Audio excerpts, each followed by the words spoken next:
Hey YouTube, I'm doing this video for the second time. I had like a 20-minute run at it and I need to kind of take it back again because I have a lot to say.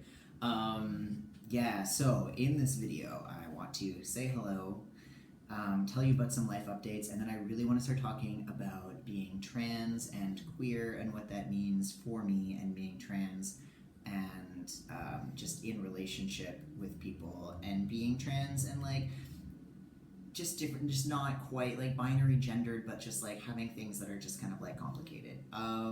Yes. So, life update. I'm like 6.5 years on testosterone. Yay, go me. Do you guys want a chest update? I'll give you a chest update.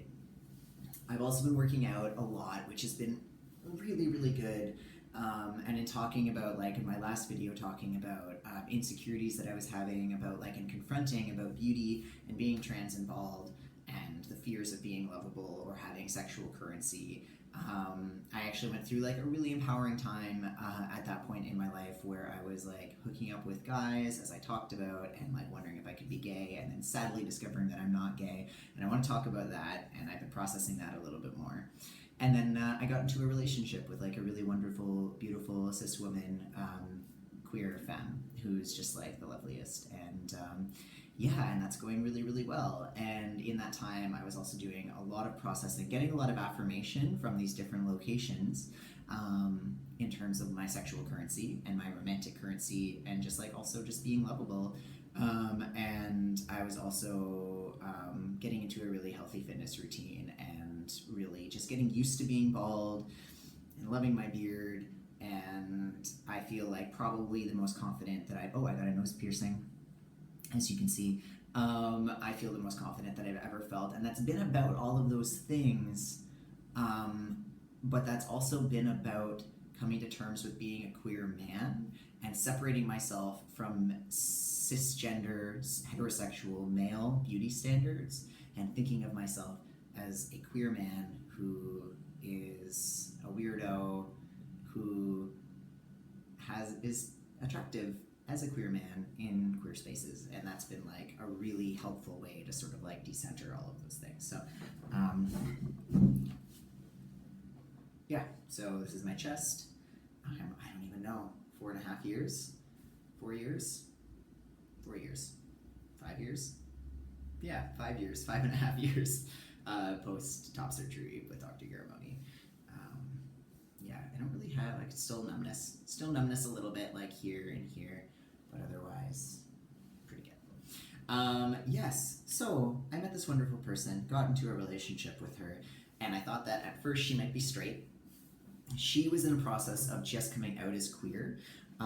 We're both 29 and just kind of like at very like different but similar points with the process of who we are as queer people, each of us. So that's been an interesting time, and as a result, I have lots of videos that I want to make about the processing I've been doing about queerness and about sexuality and about trans cis relationships and all of the things. So for today, I want to talk a little bit about this processing that I've been doing about my own queerness in relation to the processing that she's been doing about hers. So watching her come out to her family as queer and having them be really confused and very much like, what does that mean? You're in this relationship with a man, and her being like, let me explain to you that Gabe is trans and that our relationship is queer, but not because he's trans, and like trans men are in heterosexual relationships with cis women all the time, and that our relationship is queer because we're both queer, and because we have because our attraction to each other is queer, and also because like I have a gender queerness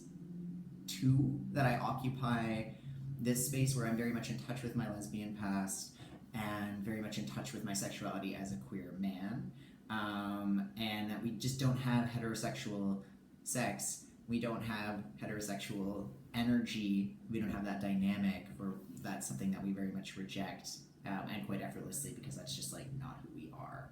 So that's been kind of cool, because like at first I was playing with this idea shortly after dating men and like having this reaffirmed like I'm so attracted to women and like medium attracted to men, and I don't have the same capacity to fall in love with men that I do with women, although I wouldn't say it's off the table, it's just not, yeah, I'm more attracted to women more generally than men. Yeah, so although that is true, that like um, yeah, that I couldn't have necessarily been in a relationship with my new partner if she was straight. Is like a place that we landed.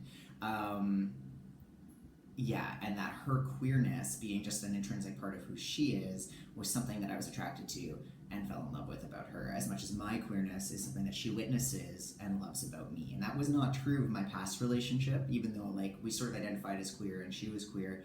My queerness was not something we could talk about. That was something that was very threatening to the relationship.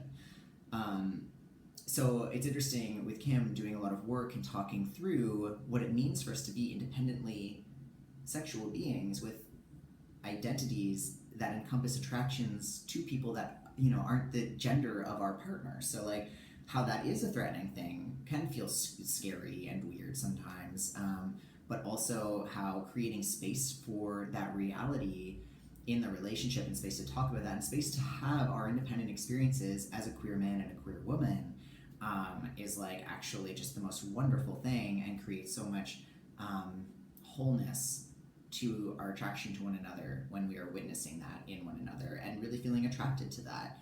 So we've been talking about what that means to go into queer spaces and to have like queer experiences even as a monogamous, like a currently monogamous couple who has no desires of like opening our relationship in any real ways. What it means to feel like okay with going to queer spaces and to have her like, flirt with women or me flirt with men. What that means to like engage with that part of our sexuality, to do that in a way that's not threatening to the relationship. Yeah, and so like we've been having wonderful, fruitful conversations about that, and have sort of landed in a place of like, yeah, if you want to go to a queer dance and flirt with some honeys, that's great. Tell me about it. And yeah, and otherwise, it feels like enough to just like have space to just talk about attraction and to just talk about yeah, like how we're experiencing our sexualities at given points. Her being someone who exclusively dated cis men and now is like has explained not being interested in ever dating cis men again, and probably if she weren't dating me, dating women, and the ways that that's like scary sometimes to like like, oh, but are you really attracted to me? Like I'm a man. And how like yeah, conversely it can be scary for her to hear me talk about like my attraction to men and the ways that I'm interested in exploring that, being like yeah, going to a gay bar and just being desired or whatever, because like I said earlier, my sense of attractiveness and like my desirability and my empowerment in that has been closely hinged with realizing I can claim queerness. I do have attraction to men, even if it's not the same sort of like attraction that I have to women.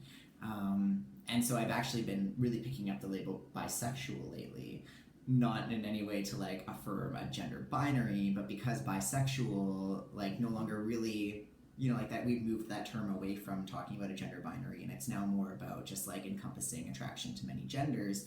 And I wanted an identity that spoke to an attraction to women, because a lot of times I'm witnessed as a gay man, and then I'm witnessed as a straight man when people find out I have a girlfriend, and then when I come out as bisexual, like that's actually where people get kind of shitty, and that's funny.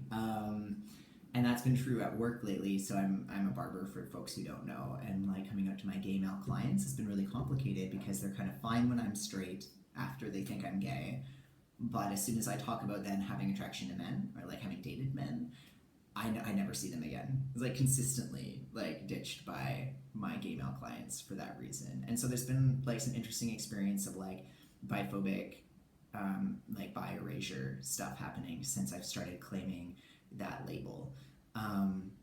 But like I said, it just seems I still like use queer interchangeably, but I really like yeah, it feels nice to come to a place where I can like sort of identify my sexuality in a way that centers an attraction to women and that also explicitly speaks to an attraction to men at various times.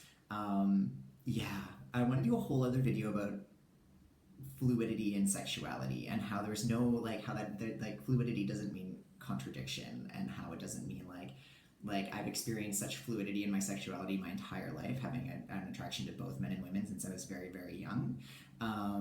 And yeah, and like like coming to terms with that as like not being inherently contradictory. Like I'm, like me exploring things with men being like, well, maybe I'm gay, and then like, no, maybe I'm straight, and then like feeling attracted to men, well, maybe I'm gay now, and it's like, no, actually sometimes I just have a varying degree of attraction to either gender just based on whatever, and that shifts in a fluid way, and that doesn't mean that at any point I'm not attracted to either one of those. It doesn't mean that I'm going to go through phases where my cis female partner just isn't doing it for me anymore, like that actually there's just like, there's just more intensity to either attraction at different points in time.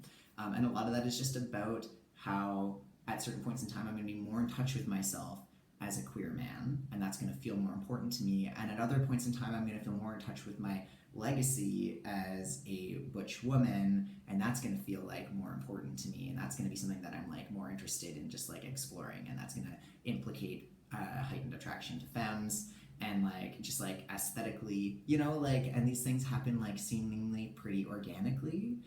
So yeah, I do want to make a whole video about that because it's super interesting, and I just have like a lot of thoughts on where I'm at with that journey right now. Yeah, and then also have just been exploring this sort of like a desire to have more queer male community, and just a desire to really like own who I am as a queer man, and to have other friends who are queer men.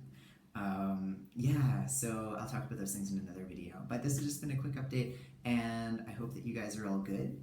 And I am excited to make another series of videos about all of this stuff in the future, and to connect with any of you. I want to get better at responding to comments. I know I'm really bad at it, but I want to connect with you guys a little bit more in the coming few months. It's a serious goal of mine. So send me your experiences too. That would be wonderful. Yeah, cool. All right, thanks guys.